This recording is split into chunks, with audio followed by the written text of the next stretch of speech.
NCP, সেটি আজ না সেই বিনিয়োগ সম্মেলন থেকে দেখা যাচ্ছে 3টি বড় দল।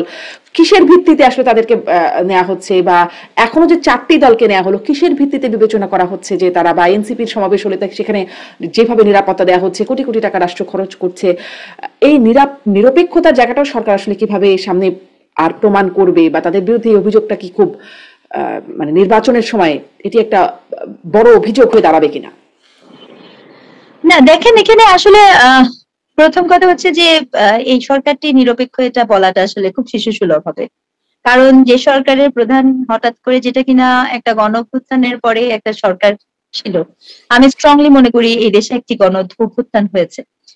এটা তো ডেফিনেটলি হয়েছে। এবং আপনার এখানে বাংলাদেশ আওয়ামী লীগ বা যারা আওয়ামী সমর্থক তারা যতই চেষ্টা করুক না কেন এটা ষড়যন্ত্র, এটা বোঝানোর, বাট এখানে ডেফিনেটলি গণমানুষের ছিল, অংশগ্রহণ ছিল, এবং সেটা স্বতঃস্ফূর্ত ছিল। আপনি 5ই অগস্টের পরবর্তীতে, ওই 5ই অগস্টের ওই মুহূর্তে আপনি যে পরিমাণ মানুষের ঢল এই ঢাকাতে ছিল, এটা একটা গণঅভ্যুত্থান ছিল। কিন্তু এটা সবচেয়ে প্রথম ড্যামেজ, আমি এটা খুব দুঃখ নিয়ে বলছি যে প্রথম ড্যামেজটি আসে হচ্ছে এখানের যিনি আমাদের প্রধান উপদেষ্টা, তিনি যখন বলেন যে ওনার নিয়োগকর্তা ছাত্ররা, এটা হচ্ছে উনি জনগণের নিয়োগকর্তা না হয়ে ছাত্রদের নিয়োগকর্তা হয়ে যান। এটা হচ্ছে প্রথম সংকট। দ্বিতীয় সংকট কখন হয়? অদ্ভুত ভাবে আমরা যারা এই গণঅভ্যুত্থানের অংশীজন, মনে করেন যিনি ওই যেই আমার নেক্সট ইসেতে আমার নেক্সট ডোরে একটা বাচ্চা মারা গেছে, এটা দেখে আমার খারাপ লেগেছে, এই জন্য আমি রাস্তায় নেমে আসছি। হ্যাঁ, একটা বাচ্চা মারা গেছে, রিয়া গোপের মতো একটা 4 বছরের বাচ্চার মাথার মধ্যে গুলি এসছে, আমার ক্ষোভ হয়েছে, আমি রাস্তায় নেমে গিয়েছি। এখন আপনি কথা নেই বার্তা নেই হঠাৎ করে আমাদের প্রধান উপদেষ্টা যে বললো মেটিকুলাসলি প্ল্যান্ড, আমি তো বুঝলাম না এই প্ল্যানের অংশ কখন কে ছিল। ওই আমাদের মতো সাধারণ মানুষকে তো কেউ যে বলে নাই, কেউ তো নেতৃত্ব দেয় নাই, কোনো এখানে তো মাস্টার মাইন্ড আছে, we didn't even know. So আমাদের যে পার্টিসিপেশন, প্রত্যেকটা স্টেক হোল্ডার যে পার্টিসিপেশন, সেই পার্টিসিপেশনটাকে প্রথম বিতর্কিত করা হয়েছে এই একটি বক্তব্যের মধ্য দিয়ে। আপনি নিরপেক্ষতা রাখবেন কি করে? আমি এটাও জানি না যে বাংলাদেশের, মনে করেন যখন 5ই অগস্টের পরে কোন এক অদ্ভুত কারণে যখন আমাদের সেনা প্রধান বললেন, উনি 4 বার বাংলাদেশ জামাত ইসলামের কথা বললেন, কেন বললেন আমি তো বুঝলাম না। এত ঐক্যমত্য কমিশন হয়েছে, এত কিছু হয়েছে এখানে। আচ্ছা আপনি আমাকে বলেন তো শারমিন, এখানে এতগুলো যে ঐক্যমত্য কমিশন হয়েছে, কোন কমিশনটি বাংলাদেশের নাগরিকের নিয়ে কথা বলেছে? শিক্ষা, স্বাস্থ্য, চিকিৎসা, কোনটা? নাগরিকের অধিকার নিয়ে কে কথা বলেছে? কিসের বন্দোবস্ত? ক্ষমতার মসনদ পরিবর্তনের জন্য তো বাংলাদেশের মানুষ নামেনি।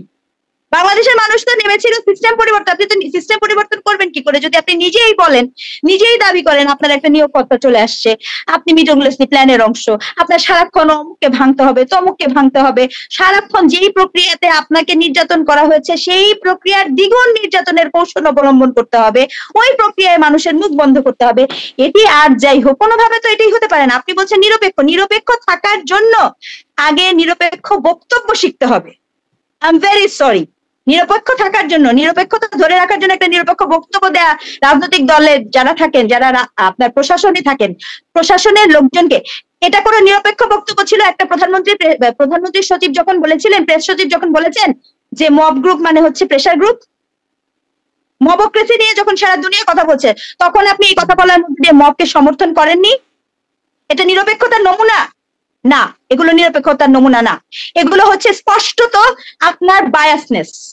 এটা একদমই স্পষ্টত। আমরা একজন রাজনৈতিক বিশ্লেষক, একজন নৃবিজ্ঞান হিসেবে আমরা বুঝতে পারি কি হেতু কারণে আপনার পলিটিক্যাল পার্টিগুলো তো পলিটিক্স করে ভাই, আমরা তো রাজনীতি করি না, আমরা মানুষের অধিকার নিয়ে কথা বলি এবং শেষ রক্ত পর্যন্ত বলতে থাকবো। এটা হচ্ছে একজন শিক্ষক হিসেবে আমার দায়িত্ব। আমার নৈতিকতার জায়গা থেকে আমি একটা কথা বলি, এই সরকারের নিরপেক্ষতা, এই সরকারের সক্ষমতা, দুটার কোনোটাই নেই,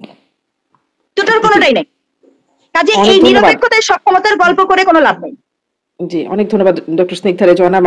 যে আলোচনায় এসে দাঁড়ালো যে প্রথমে কথা হচ্ছিল চাঁদার পরিমাণ 5 গুণ হয়ে গেছে, 1 লাখ টাকার জায়গায় 5 লাখ টাকা, দ্বিগুণ যদি নির্যাতনও যদি দ্বিগুণ হয়ে যায় তাহলে আসলে 1 বছর পরে সেই হিসাব তো মানুষ মেলাবে, যেটি মোস্তফা ফিরোজও বলছিলেন যে মানুষ তো একটা হিসাব মেলাবেই। আসলে কোথায় 1 বছর পরে কি অর্জন, কি প্রাপ্তি, কি হতাশার জায়গা। অনেক ধন্যবাদ জনাব মোস্তফা ফিরোজ, অনেক ধন্যবাদ ডক্টর স্নিগ্ধা।